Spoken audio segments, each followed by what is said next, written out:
الحمد للہ رب العالمین والصلاة والسلام علی سید المرسلین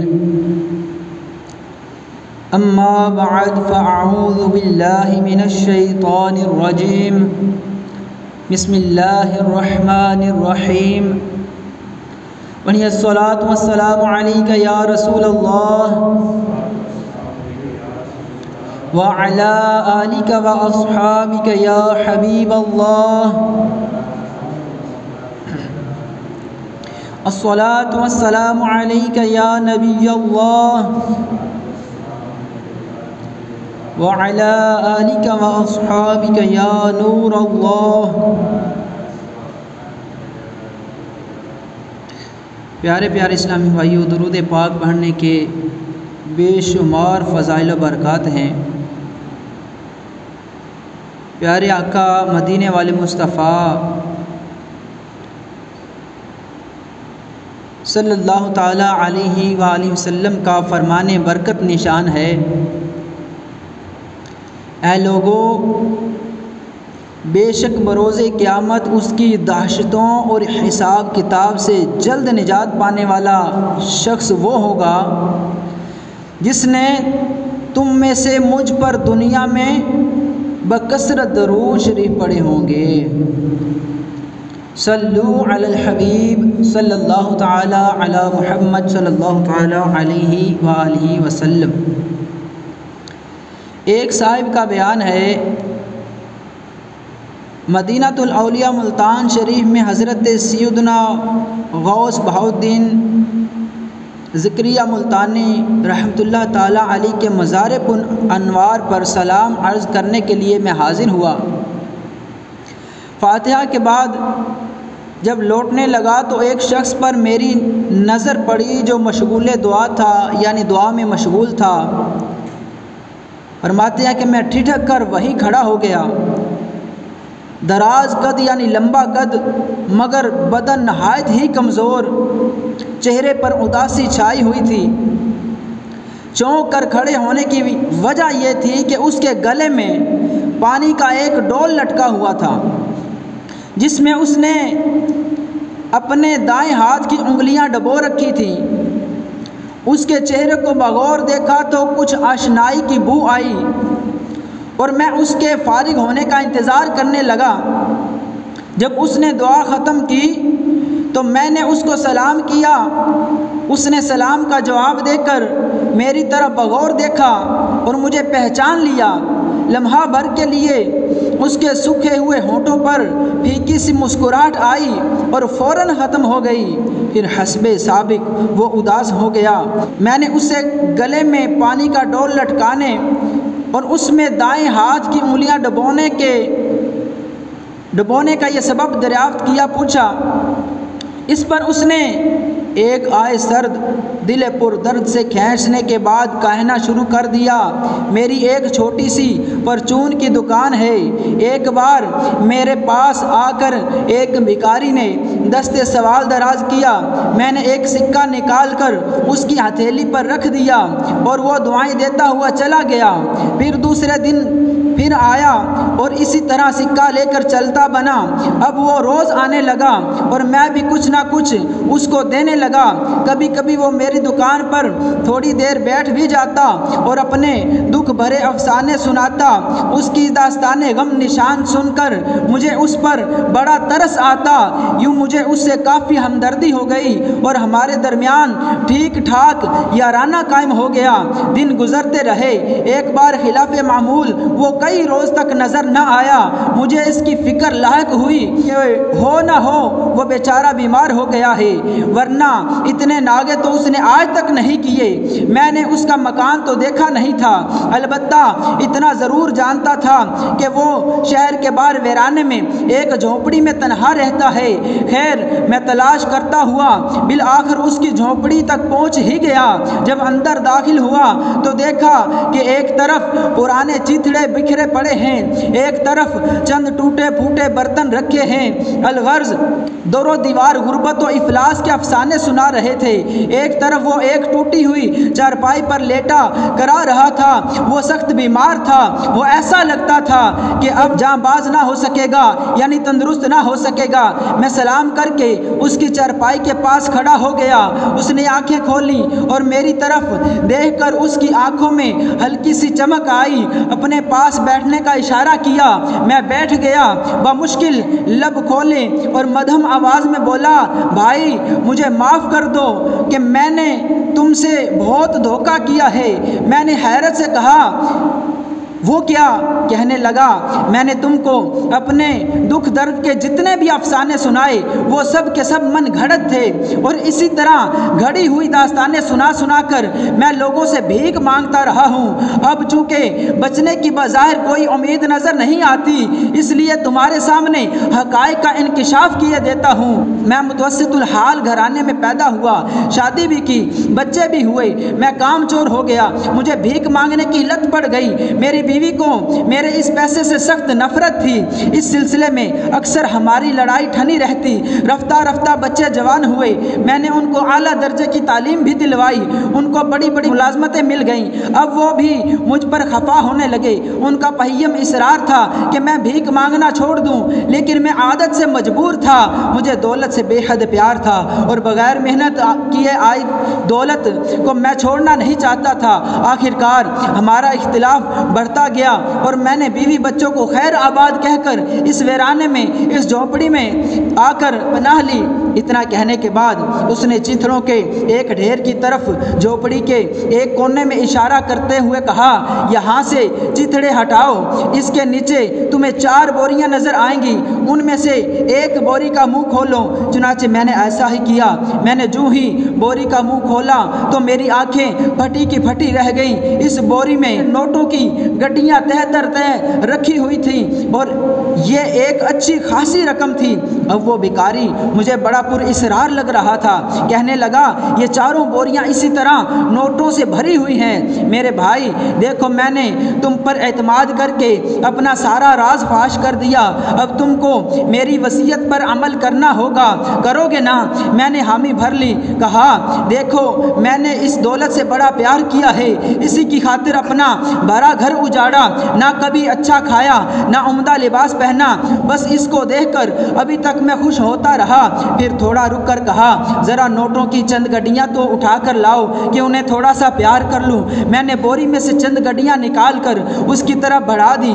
اس کی آنکھوں میں ایک چمک آ گئی اور اس نے اپنے کانپتے ہوئے ہاتھوں سے انہیں لے لیا اور اپنے سینے پر رکھ دیا اور باری باری چومنے لگا۔ ہر ایک گڈی کو چومتا، آنکھوں سے لگاتا جاتا اور کہتا جاتا، میری وصیت خاص وصیت ہے اور اس کو تمہیں پورا کرنا ہی پڑے گا، اور یہ وہ ہے اور وہ یہ وصیت ہے کہ میری زندگی بھر کی پونجی یعنی 4 نوٹوں کی بوریوں کو تمہیں کسی بھی طرح میرے ساتھ دفن کرنا ہوگا۔ میں نے وعدہ کر لیا۔ وہ نہایت حسرت کے ساتھ نوٹوں کو چوم رہا تھا کہ اچانک اس کے حلق سے ایک خوفناک چیخ نکل کر فضا کی پہنائیوں میں گم ہو گئی۔ میں خوف کے مارے تھر تھر کانپنے لگا۔ اس کا نوٹوں والا ہاتھ چرپائی سے نیچے لٹک گیا، نوٹ ہاتھ سے گر پڑے اور سر دوسری طرف ڈھلک گیا اور اس کی روح کف سے انصری سے پرواز کر گئی۔ میں نے جلد ہی اپنے آپ پر قابو پا لیا اور اس کے سینے وغیرہ سے اور نیچے سے بھی نوٹ اکٹھے کر کے اس بوری میں واپس ڈال دیے۔ بوری کا منہ اچھی طرح بند کر کے 4 بوریاں حسب سابق چیتھڑوں میں چھپا دیں۔ پھر چند آدمیوں کو ساتھ لے کر اس کی تکفین کی اور کبھی کسی بھی ہیلے سے میں نے بڑی سی قبر کھدوائی۔ حسب وصیت وہ 4 بوریاں اس کے ساتھ ہی دفن کر دی۔ کچھ عرصے بعد میں کاروبار میں خسارہ مجھے شروع ہو گیا اور نوبت یہاں تک آ گئی کہ میں اچھا خاصا مقروض ہو گیا۔ قرض خواہوں کے تقاضوں نے میرے ناک میں دم کر دیا تھا۔ ادائے قرض کی کوئی سبیل نظر نہ آتی تھی۔ ایک دن اچانک مجھے اپنا وہی پرانا یار پر اصرار بھکاری یاد آ گیا اور مجھے اپنی نادانی پر رہ رہ کر افسوس ہونے لگا کہ میں نے اس کی وصیت پر عمل کر کے اتنی ساری رقم اس کے ساتھ کیوں دفن کر دی؟ یقیناً مرنے کے بعد اسے قبر میں اس کے مال نے کوئی نفع نہ دینا تھا۔ اگر میں اس مال کو رکھ لیتا تو آج ضرور مالدار ہو جاتا۔ مزید شیطان نے مجھے مشورے دینے شروع کیے کہ اب بھی کیا گیا ہے، وہاں قبر میں اب بھی وہ دولت سلامت ہوگی۔ میں نے کسی پر ابھی تک یہ راز ظاہر نہ کیا تھا، ہلا کر کے میں نے تو بوریاں دفن کی ہیں، وہ اب بھی قبر میں موجود ہوں گی۔ شیطان کے اس مشورے نے مجھ میں کچھ ڈھارس پیدا کی اور میں نے عزم کر لیا، ارادہ کر لیا کہ خواہ کچھ بھی ہو جائے میں وہ نوٹوں کی بوریاں ضرور حاصل کر کے رہوں گا۔ ایک رات کدال وغیرہ لے کر میں قبرستان پہنچ گیا۔ میں اب اس کی قبر کے پاس کھڑا تھا، ہر طرف ہولناک سناٹا، خوفناک خاموشی چھائی ہوئی تھی۔ میرا دل کسی نامعلوم خوف کے سبب زور زور سے دھڑک رہا تھا اور میں پسینے میں شرابور ہو رہا تھا۔ آخر کار ساری ہمت جمع کر کے میں نے اس کی قبر پر کدال چلا ہی دی۔ 2-3 کدال چلانے کے بعد میرا خوف تقریباً جاتا رہا۔ تھوڑی دیر کی محنت کے بعد میں اس میں ایک مناسب سا شگاف کرنے میں کامیاب ہو گیا۔ اب بس ہاتھ اندر بڑھانے ہی کی دیر تھی، لیکن پھر میری ہمت جواب دینے لگی۔ خوف و دہشت کے سبب میرا سارا وجود تھر تھر کانپنے لگا۔ طرح طرح کے ڈراؤنے خیالات نے مجھ پر غلبہ پانا شروع کیا۔ ضمیر بھی چلا چلا کر کہہ رہا تھا کہ لوٹ چلو، مال حرام سے اپنی عاقبت کو برباد مت کرو۔ لیکن بالآخر حرص و طمع غالب آئی اور مالدار ہونے کے سنہرے خواب نے ایک بار پھر ڈھارس بندھائی کہ اب تھوڑی سی ہمت کر لو، منزل مراد ہاتھ میں ہے۔ دولت کے نشے نے مجھے انجام سے بالکل غافل کر دیا تھا اور میں نے اپنا سیدھا ہاتھ قبر کے شگاف میں داخل کر دیا۔ ابھی بوری ٹٹول ہی رہا تھا کہ میرے ہاتھ میں انگارہ آ گیا۔ درد و کرب سے میرے منہ سے ایک زوردار چیخ نکل گئی اور قبرستان کے بھیانک سناٹے میں گم ہو گئی۔ میں نے ایک دم اپنا ہاتھ قبر سے باہر نکالا اور سر پر پاؤں رکھ کر بھاگ کھڑا ہوا۔ میرا ہاتھ بری طرح جھلس چکا تھا، مجھے سخت جلن ہو رہی تھی۔ میں نے خوب رو رو کر بارگاہ خداوندی عز و جل میں توبہ کی، میرے ہاتھ کی جلن نہ گئی۔ اب تک بے شمار ڈاکٹروں اور حکیموں سے علاج بھی کرا چکا ہوں، لیکن ہاتھ کی جلن نہیں جاتی۔ ہاں، انگلیاں پانی میں ڈبونے سے کچھ آرام ملتا ہے، اس لیے ہر وقت اپنا دایاں ہاتھ پانی میں رکھتا ہوں۔ اس شخص کی یہ رقت انگیز داستان سن کر میرا دل ایک دم دنیا سے اچاٹ ہو گیا۔ دنیا کی دولت سے مجھے نفرت ہو گئی اور بے ساختہ قرآن عظیم کی یہ آیات مجھے یاد آئیں۔ الہاکم التکاثر حتی زرتم المقابر، میں غافل رکھا مال کی زیادہ طلبی نے، یہاں تک کہ تم نے قبروں کا منہ دیکھا۔ میٹھے میٹھے اسلامی بھائیوں، دیکھا آپ نے مال کی محبت نے کس قدر تباہی مچائی۔ بھکاری اپنے مال حرام کو چومتے چومتے مرا اور اس کا دوست مال حرام حاصل کرنے گیا تو اس مصیبت میں پڑا۔ اللہ عز و جل پر اسرار بھکاری اور اس کے دوست کے گناہوں کو معاف فرمائے اور ان دونوں کی بے حساب مغفرت کرے، اور یہ دعا ہم گناہ گاروں کے حق میں بھی قبول فرمائے، آمین۔ جہاں میں ہے عبرت کے ہر سو نمونے، جہاں میں ہے عبرت کے ہر سو نمونے، مگر تجھ کو اندھا کیا رنگ و بو نے، مگر تجھ کو اندھا کیا رنگ و بو نے، کبھی غور سے بھی یہ دیکھا ہے تو نے، جو آباد تھے وہ محل اب ہے سونے، جگہ جی لگانے کی دنیا نہیں ہے، یہ عبرت کی جا ہے تماشا نہیں ہے۔ پیارے پیارے اسلامی بھائیوں، ہمارے لیے ان کی لرزہ خیز داستان میں عبرت کے بے شمار مدنی پھول ہیں۔ ہر وقت مال و دولت کی حرص اور طمع میں رچے بسے رہنے والوں کے لیے، جمع مال کی ہوس میں حلال و حرام کی تمیز اٹھا دینے والوں کے لیے، کاروباری مشغولیات کے سبب نماز کی جماعت بلکہ معاذ اللہ عز و جل نماز ہی برباد کر دینے والوں کے لیے، اور زندگی کا سکون صرف اور صرف مال و دولت میں تلاش کرنے والوں کے لیے عبرت ہی عبرت ہے۔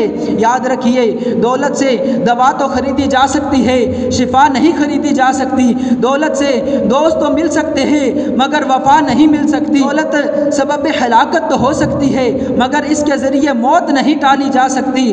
دولت سے شہرت تو حاصل ہو سکتی ہے مگر عزت حاصل نہیں ہو سکتی۔ دولت سے دنیا تو مل سکتی ہے، دولت سے آخرت نہیں مل سکتی۔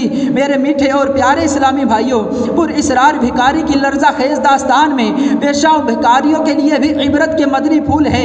یاد رکھیے، بطور پیشہ بھیک مانگنا حرام اور جہنم میں لے جانے والا کام ہے۔